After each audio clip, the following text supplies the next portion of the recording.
Hello, everyone. Thanks for joining us today. I am here with my friend, Techie Russ from Twitter, and he is here today to share his story with us about a Good Samaritan scam that took place with him a couple of days ago, which has resulted in some significant injuries to him, and the fact that we want to share the story with the rest of the community so that we can all be aware of what's going on and hopefully make a difference in what's going on with these Good Samaritan scams. So thanks for joining us, Russ. So go Thank ahead, you. tell us what happened. Um, the scam that I get taken with was the Samaritan was a man asked for help making, well, in my case, it was a man, it could be anybody. Man asked for help making a phone call to supposedly a wife in the hospital. Uh, I dialed the phone for him. When the call connected, he grabbed the phone out of my hand and tried to drive away. He did drive away, but me being stupid or silly or in the moment, I decided to hold on to the car and got dragged about a half a block, which resulted in me being banged up and scratched, and in general hurt a little bit.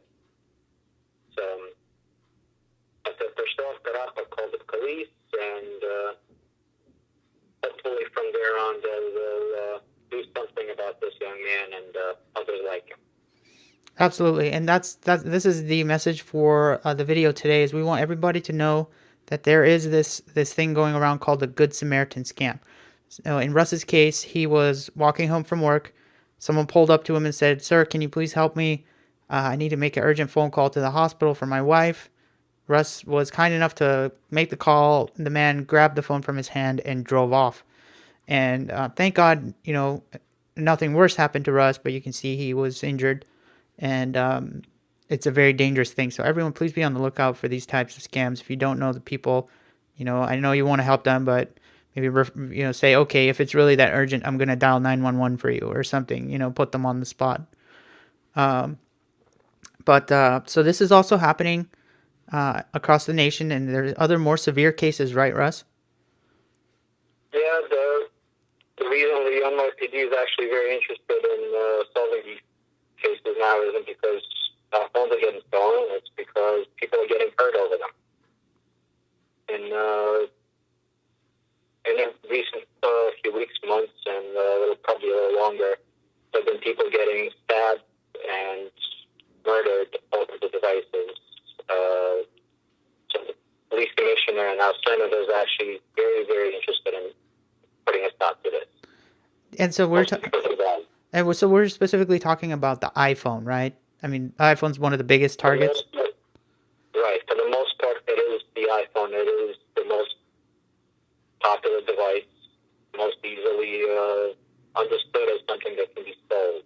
hmm So there's people that have been stabbed and killed over their iPhone, and so now the authorities, specifically in New York State, are very interested in curtailing this, and so we are proposing something that we believe not only Apple but the jailbreak community should think long and hard about, so that we can have a system of preventing this from not only happening again, but stopping, other things that may spring up from the sale and trafficking of stolen iPhones and iDevices.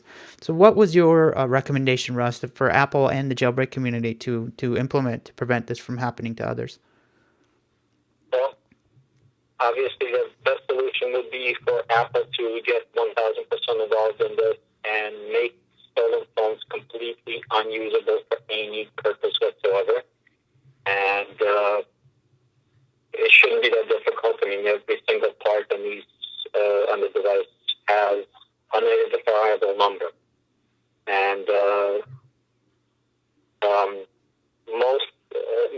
only thing they would really have to do is just create a database where if the phone is marked as stolen, it is no longer usable. That's it. If they aren't willing or capable of doing this, I'm 1,000% sure that the jailbreak community can. The simplest thing that can be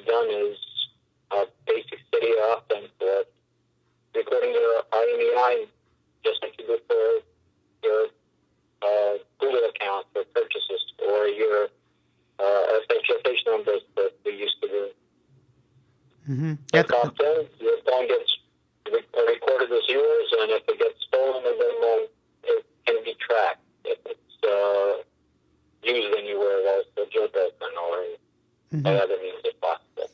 absolutely genius ideas, Russ. So that Apple hopefully should implement the system of a database that can flag and blacklist IMEI numbers and render the phone inoperable, just like the remote wipe that they have with Find My iPhone. But if Apple can't, hopefully Sarek can implement something into Cydia where users can opt in to some sort of IMEI database, which would allow us to then, go back through and blacklist our devices as stolen. Because in Russ's case, it would be nice right now for him to be able to render that thing useless. I know tracking is a whole other thing.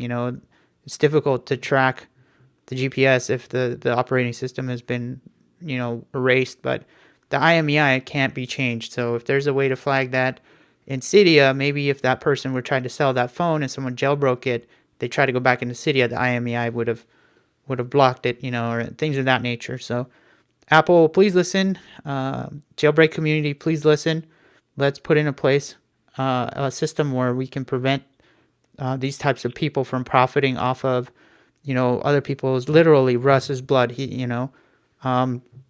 And we have one other proposal, Russ. What was your other suggestion to kind of, help people do the right thing when it comes to these types of situations? Well, the next thing is a little more difficult since it involves a social change, but it is a little closer to the original source of funding these people.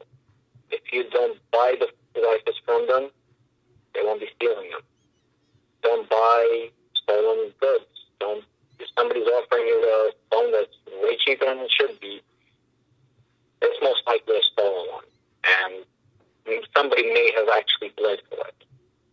In my case, it was a scratch. In another case, it may have been a lot more blood. Just don't do it. Don't buy a stolen phone. Yeah. I know the idea of getting one of these things for mad cheap is something that's attractive, but there's always a price beyond what you're paying. Absolutely. So as a community, what we can do is completely boycott any type of purchases off of Craigslist or any other markets where these devices could potentially be black marketed. The one that was stolen from Russ or others who have literally died for their devices. We have to have a system of blacklisting them, and also boycotting these types of situations. So that's an excellent suggestion, Russ, and one that I hope the rest of the community pays attention to. So everyone needs to band together and cut out these types of individuals and organizations. So, other than that, I'd like to ask how people can connect with you online. I'm sure everyone's going to have more questions or want to talk to you about your situation. What's some good places that people can connect with you? The best place to reach me is on Twitter. That's at Techie Russ. If you didn't want to look at what I wrote down or ever decided to participate on it, it's on Blogspot. That's techieruss.blogspot.com. But Twitter is the best place to reach me.